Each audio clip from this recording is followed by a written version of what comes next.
Last Thursday, on August 31st, a meeting was held in the Community Baptist Church regarding the excavation of the contaminated soil found in the construction site on Summer Street. There's obviously a lot of interest in this particular property and in this development, and I think it's garnered a lot of attention because of that. But I think everybody's working hard to try to do what we're required to do in accordance with the regulations. Robert Burt, Principal Hydrogeologist, presented the release abatement measure report and the permanent solution statement for one particular release, which is the leak of 30 gallons of oil damaged during exploration.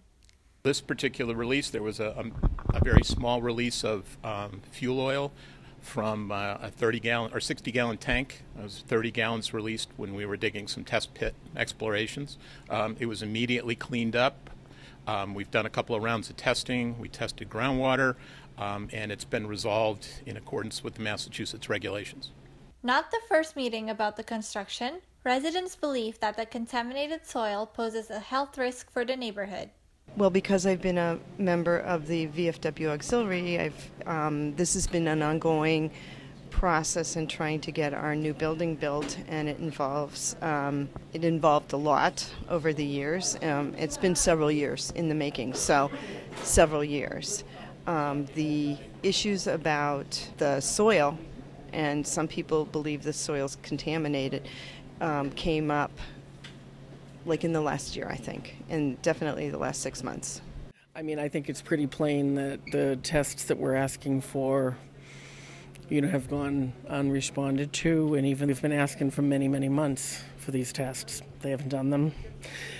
The LSP didn't want to do them. The overseeing LSP said, please do them. Then he was going to do a limited version of them, but he still hasn't done any of them. So I'm just naturally suspicious, I guess. Why not just do them? Burt assured everyone that the release poses no significant risk to human and the environment, and also stated that there was no exposure in this particular case. We had trained professionals on site. We immediately addressed the issue. The soil was excavated, stored, properly disposed off site. It didn't migrate off the property. It was limited to an area about 15 by 15. And well away from the property boundaries, so I don't believe there was any risk to any of the surrounding population. And there was no evidence of leakage. So we had it pumped, removed, fire department was involved, no release to the environment whatsoever. Other than to express concerns and ask questions about the cleanup, residents also came to find out about new updates on the construction site. I know some of the neighbors have questions, and I'm wondering what the questions are, and I wanted to hear information about what's going on from the experts, and not by rumor. It's frustrating, not to be given full transparent information, and we've had a long history of that, not just with the environmental situation, but the whole special permitting process leading up to this has gone on since 2011. With great difficulty with the city. It's been a very contentious situation.